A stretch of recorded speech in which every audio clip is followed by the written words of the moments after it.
29 তাৰিখত হ'বলগীয়া গ্ৰেড 3 কাৰণে আমি কেইটামান গুৰুত্বপূৰ্ণ প্ৰশ্ন উত্তৰ লৈ আহিছোঁ, যিখিনি প্ৰশ্ন উত্তৰ গ্ৰেড 3 এবং গ্ৰেড 4 দুয়ো কাৰণে ইম্পৰ্টেণ্ট হয়। আপোনালোকে স্কিপ নকৰাকৈ শেষলৈকে ভালদৰে চাব।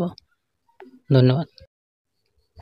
আজিৰ প্ৰথম প্ৰশ্ন, কোনজন ৰজাৰ ৰাজত্বকালত কামৰূপ ৰাজ্যৰ ৰাজধানী কমতাপুৰলৈ স্থানান্তৰণ কৰিছিল? আনসাৰ, সন্ধ্যাৰ ৰাজত্বকালত। নেক্সট, হিউয়েন চাং অসমৰ বিষয়ে লিখে গ্ৰন্থখনৰ নাম কি?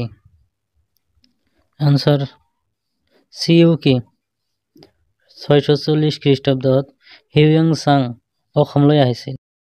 নেক্সট, কোন গৰাকী ভাৰতীয় সৰ্বপ্ৰথম সাহিত্য নোবেল বঁটা লাভ কৰিছিল?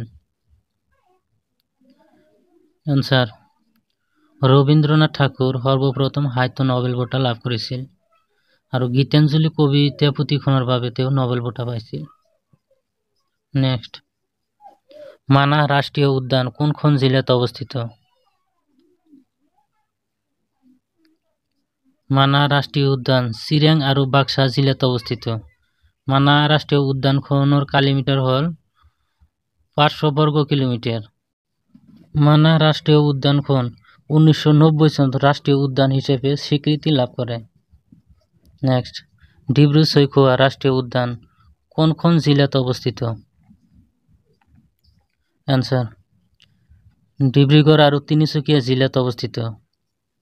ডিব্ৰু-ছৈখোৱা ৰাষ্ট্ৰীয় উদ্যানখন 1995 চনত অভয়াৰণ্য হিচাপে স্বীকৃতি লাভ কৰে আৰু 1999 চনত ৰাষ্ট্ৰীয় উদ্যান হিচাপে স্বীকৃতি পায়। মানাহ ৰাষ্ট্ৰীয় উদ্যানত বনৰীয়া ঘোঁৰা আৰু দেওহাঁহৰ বাবে বিখ্যাত। নেক্সট, অসমীয়া ছবি জগতৰ পিতৃ বুলি কাক কোৱা হয়?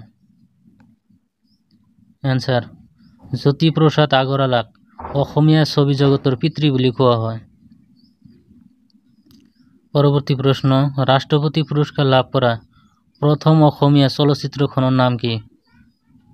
এনসাৰ, পিয়লি ফুকন হ'ল ৰাষ্ট্ৰপতি পুৰস্কাৰ লাভ কৰা প্ৰথম অসমীয়া চলচ্চিত্ৰ। দূৰদৰ্শনৰ জৰিয়তে সম্প্ৰচাৰ কৰা প্ৰথম অসমীয়া চলচ্চিত্ৰখনৰ নাম কি? বৃষ্টি। বৃষ্টি ছবিখনে প্ৰথম দূৰদৰ্শনৰ জৰিয়তে সম্প্ৰচাৰ কৰা হৈছিল। নেক্সট, 2022 চনত ফ্ৰান্স অপেন প্ৰতিযোগিতাত পুৰুষৰ ছিংগলছ শাখাত কোনে জয়লাভ কৰিছিল? এনসাৰ, ৰাফেল নাডাল পুৰুষৰ ছিংগল শাখাত জয়লাভ কৰিছিল। নেক্সট, ভাৰতৰ সংবিধানৰ কোনটো অনুচ্ছেদত উত্তৰ-পূব ভাৰতৰ ৰাজ্যসমূহক বিশেষ মৰ্যাদা প্ৰদান কৰে? এনসাৰ, অনুচ্ছেদ 371। 371 অনুচ্ছেদ অনুযায়ী উত্তৰ-পূব ভাৰতৰ ৰাজ্যসমূহক বিশেষ মৰ্যাদা প্ৰদান কৰা হয়। নেক্সট, বীৰ চিলাৰায়ৰ প্ৰকৃত নাম কি আছিল? এনসাৰ, শুক্লধ্বজ আছিল বীৰ চিলাৰায়ৰ প্ৰকৃত নাম। নেক্সট, ৰাষ্ট্ৰীয় খাদ্য সুৰক্ষা আইনখন কিমান চনত কাৰ্যকৰী কৰা হয়? উত্তৰ, 2013 চনত ৰাষ্ট্ৰীয় খাদ্য সুৰক্ষা আইনখন কাৰ্যকৰী কৰা হয়।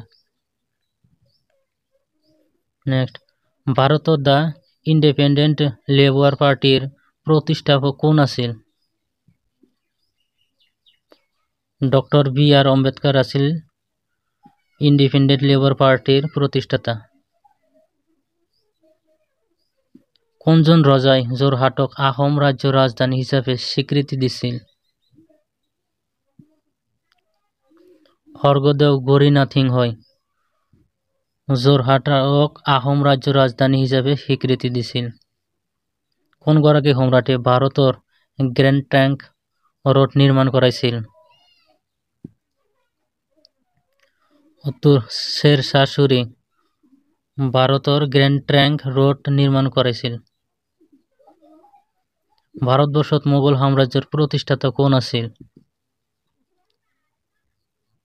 এনসাৰ, বাবৰ আছিল ভাৰতবৰ্ষৰ মোগল সাম্ৰাজ্যৰ প্ৰতিষ্ঠাতা।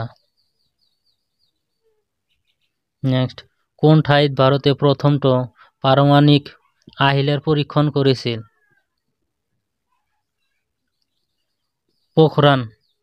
ৰাজস্থানৰ পোখৰাণ নামৰ ঠাইত ভাৰতে প্ৰথমটো পাৰমাণৱিক আহিলাৰ পৰীক্ষণ চলাইছিল। নেক্সট, আইনজীবীদেৰ স্বৰ্গৰাজ্য বুলি কোন দেশৰ সংবিধান পৰিচিত? এনসাৰ, ভাৰতৰ সংবিধানখন আইনজীবীদেৰ স্বৰ্গৰাজ্য বুলি কোৱা হয়। পৰৱৰ্তী প্ৰশ্ন, কোন চনত ভাৰতৰ ভোটাধিকাৰৰ বয়স 21 বছৰৰ পৰা 18 বছৰ কৰা হয়? 1989 চনত ভাৰতৰ ভোটাধিকাৰৰ বয়স 21 বছৰৰ পৰা 18 বছৰ কৰা হয়। পৰৱৰ্তী প্ৰশ্ন, ভাৰতৰ সংবিধানে কিমানটা ভাষাক স্বীকৃতি প্ৰদান কৰে? আনসাৰ, 22টি ভাষাক ভাৰতৰ সংবিধানে সমান মৰ্যাদা প্ৰদান কৰিছে।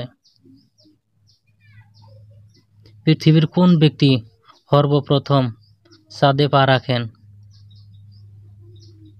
আনসার, নীল আর্মস্ট্রং সর্বপ্রথমে চাঁদে পা রাখেন। নেক্সট, পৃথিবীর বৃহত্তম দ্বীপের নাম কি? আনসার, গ্রিনল্যান্ড হল পৃথিবীর সর্ববৃহৎ দ্বীপের নাম। ভারতে কেতিয়া প্রথম রকেট নিক্ষেপ করেছিল? আনসার, 21 নভেম্বর 1963 চনত ভারতে সর্বপ্রথম রকেট নিক্ষেপ করেছিল। পরবর্তী প্রশ্ন, চন্দ্রযান 3 মিশন কোন ঠাইৰ পৰা উৎক্ষেপণ কৰা হৈছিল? শ্ৰীহৰিকোটা সতীশ ধাৱান মহাকাশ কেন্দ্ৰৰ পৰা চন্দ্ৰযান 3 উৎক্ষেপণ কৰা হৈছিল আৰু এই কেন্দ্ৰটো অন্ধ্ৰ প্ৰদেশত অৱস্থিত। নেক্সট, 1942 চনৰ বিপ্লৱৰ সময়ত অসমৰ প্ৰথম শহীদ হোৱা ব্যক্তিজনৰ নাম কি? আনসাৰ, কনকলতা বৰুৱা। কনকলতা বৰুৱা 1942 চনৰ বিপ্লৱৰ সময়ত শহীদ হোৱা প্ৰথম ব্যক্তি। আন্তঃৰাষ্ট্ৰীয় অলিম্পিক সমিতিৰ মুখ্য কাৰ্যালয় ক'ত অৱস্থিত? আনসাৰ, ছুইজাৰলেণ্ডৰ লজান চহৰত অৱস্থিত আন্তঃৰাষ্ট্ৰীয় অলিম্পিক সমিতিৰ মুখ্য কাৰ্যালয়। ছিকিম ভাৰতৰ এখন পূৰ্ণাংগ ৰাজ্য হিচাপে কেতিয়া পৰিগণিত হৈছিল? আনসাৰ, 1975 চনত পূৰ্ণাংগ ৰাজ্য হিচাপে পৰিগণিত হৈছিল।